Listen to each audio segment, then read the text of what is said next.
Good morning, guys.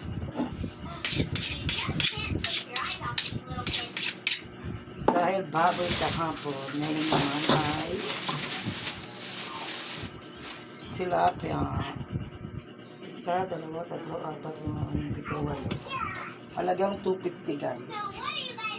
100 daw kilo, nabili ng jowa ko. Siyang namalengke kasi naglalaba akong ano. So, hugasan ko lang to. Piprituhin ko siya at saka sasalsyado para may sabaw ang aking maliit na junakis. Itong masakit no? Pag naglilinis ka ng isda. Ito, matitigas kasi siya.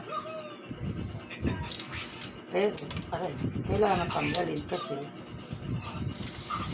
isa to sa nakakapagpalamsa ng isda. Tsaka yung mga yan, malaway-laway. Kailangan malinis. Para walang aftertaste. Aray ko. Sarap po ihaw. No? Sakto linggo. Pulutan. Ang tanong, magpapainom ba ang jowa ko ngayong linggo na to? Hindi natin sure. Pero magtitira ako ng isa. Bagay hindi ako mahilig sa ihaw na isda. Madalang. Kahit sa tilapia.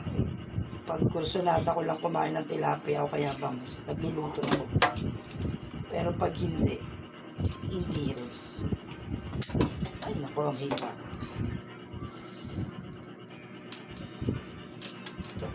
Nagising na yung anak kong maliit. At unang ni-request ay TV. Manonood daw siya ng TV. Yan. Ako nakakasalang yung labahan ko doon. Linisin ko itong uulanin. Para tuloy-tuloy ang galaw. Naglalaba na, nagluluto pa ng ulam.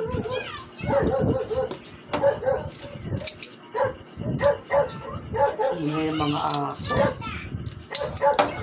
Nakakaasar.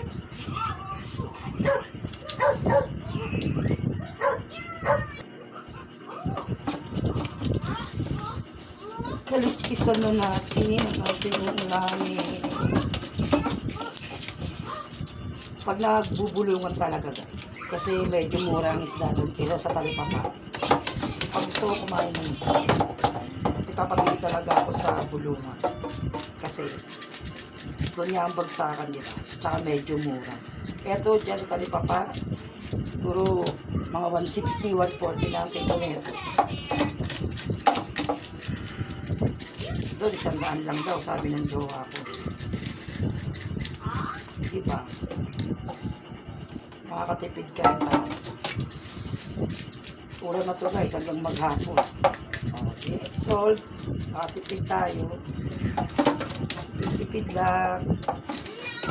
Mahal ng bilihin ngayon. Kailangan natin matutong magtipid.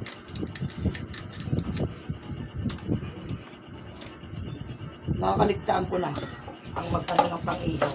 Pero okay lang. Hayaan mo na.